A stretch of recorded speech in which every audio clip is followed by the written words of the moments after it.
3월 21일 목요일 내가 세상을 이겼노라는 제목으로 요한복음 16장 25에서 33절의 말씀입니다. 사랑의 하나님 감사합니다. 오늘도 말씀 묵상의 시간을 주시며 감사합니다. 이 시간을 통하여서 하나님의 말씀이 들리고 복음이 들리기 원합니다. 구속사의 말씀이 깨달아질 수 있는 은혜를 주시옵소서.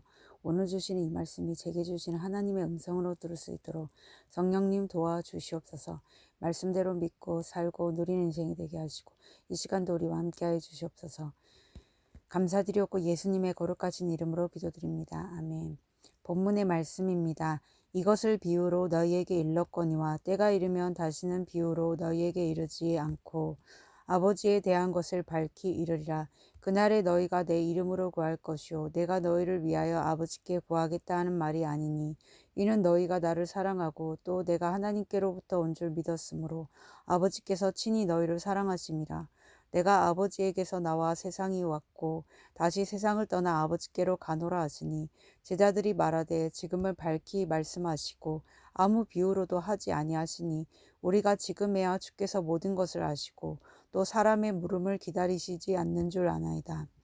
이로써 하나님께로부터 나오심을 우리가 믿사옵나이다. 예수께서 대답하시되 이제는 너희가 믿느냐? 보라 너희가 다 각각 제 곳으로 흩어지고 나를 혼자 둘 때가 오나니 벌써 왔도다. 그러나 내가 혼자 있는 것이 아니라 아버지께서 나와 함께 계시느니라. 이것을 너희에게 이르는 것은 너희로 내 안에서 평안을 누리게 하려 함이라. 세상에서는 너희가 환난을 당하나 담대하라. 내가 세상을 이겼노라. 아멘. 돈말입니다. 비유는 어떤 사물의 모양이나 상태 등을 보다 효과적으로 표현하고자 그것과 비슷한 다른 사물에 빗대어 표현하는 수사법입니다. 평안은 모든 것이 하나님의 뜻대로 완전히 회복된 샬롬의 상태를 말합니다. 본문 요약입니다. 예수님이 제자들에게 때가 되면 비유로 이르지 않고 아버지에 대한 것을 밝히 이르리라고 말씀하십니다. 이에 제자들이 주께서 하나님께로부터 오신 분임을 믿는다고 고백합니다. 하지만 예수님은 그들이 곧 자신을 버릴 것이라고 예고하시며 세상에서 환난을 당하겠지만 담대하라고 하십니다.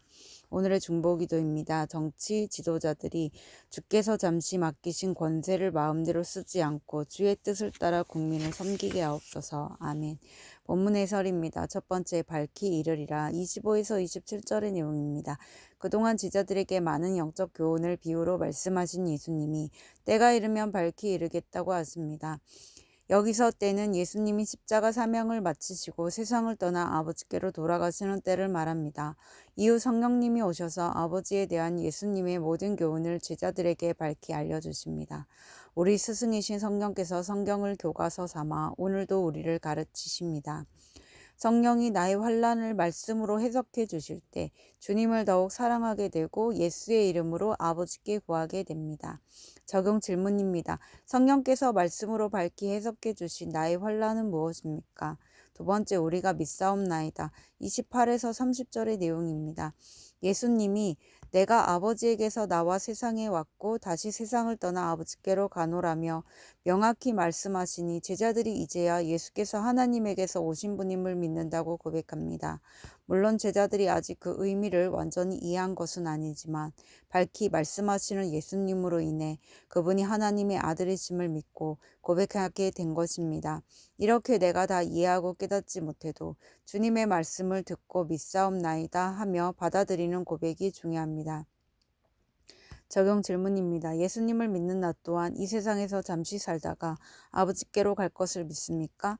내가 믿사옵나이다 라고 받아들이지 못하는 말씀은 무엇입니까? 세 번째, 담대하라 31에서 33절의 내용입니다.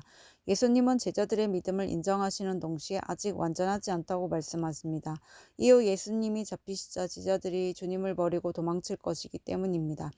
그러나 예수님은 그때도 혼자 있지 않고 하나님이 자신과 함께 하신다고 고백합니다. 그리고 주님을 세상을 이겼다고 선포하시며 제자들에게 환난을 당하나 담대하라고 권면하십니다.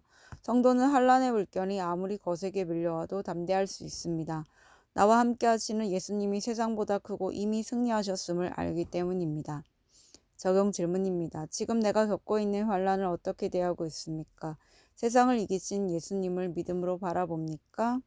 오늘 기도하기는 제 인생의 십자가를 통과할 때 저를 도와주셔서 저의 환난을 말씀으로 해석할 수 있게 하옵소서.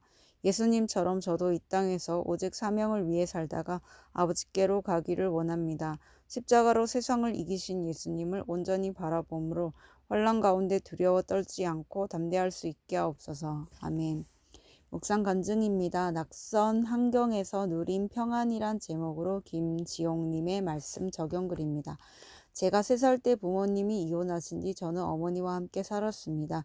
몇 년 뒤 아버지는 재혼하셨고 당시 초등학생이던 저는 아버지와 새어머니를 따라 교회에 다녔습니다. 하지만 무늬만 신자이다 보니 고등학생이 되어서는 학업에 집중해야 한다는 핑계로 교회를 멀리했습니다. 그런데 조금만 공부해도 성적이 곧잘 오르니 교만해져서 성적이 안 좋은 친구들을 무시했습니다. 하지만 내 안에 예수님이 계시지 않기에 성적이 아무리 좋아도 마음은 늘 불안했습니다. 그러던 중 하나님이 저를 항상 사랑하시며 제가 돌아오길 기다리신다는 것을 알게 되는 사건이 찾아왔습니다.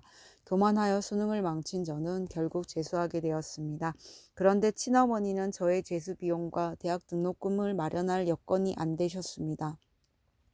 그래서 그때부터 저는 아버지와 새어머니 집에 들어가 살게 되었습니다. 어릴 때부터 주일에 교회에서 두 분을 보긴 했지만 같이 살기는 처음이라 모든 게 어색하고 낯설었습니다. 처음에는 이 불편한 상황이 싫어 도피하고 싶었고 이런 환경을 주신 하나님을 원망하기도 했습니다. 하지만 좋은 변화도 있었습니다. 억지로라도 교회에 나가게 되고 말씀이 안 들려도 청년부 소그룹 모임에 참석하게 된 것입니다. 그리고 일주일에 한 번씩 가정 예배를 드리면서 갈등이 많던 아버지와 새어머니의 관계가 점차 회복되는 과정을 보게 되었습니다. 이후 저는 지체들의 권면과 위로로 수요 예배에도 참석하면서 부모님의 이혼과 낯선 환경이 말씀으로 해석되는 은혜를 경험했습니다. 이렇게 저는 성인이 되어 들어가 아버지 집에서 주님을 만나 평안을 누리고 담대함을 얻게 되었습니다. 그래서 지금은 제게 불편한 환경을 허락하신 하나님께 감사드리며 이런 고난 없이는 교회에 다니지 않았을 교만한 죄인인 바로 저임을 인정하게 되었습니다. 저의 고난을 약재로 삼아 다른 사람들을 구원의 길로 인도하는 사명을 감당하길 소망합니다. 이분에 적용하기는 저와 비슷한 환경에 있는 지체에게 전화해서 교회에 나오라고 권면하겠습니다. 청년부 소그룹 모임을 소중히 여기며 약속 장소에 미리 가서 자리를 맡겠습니다. 입니다.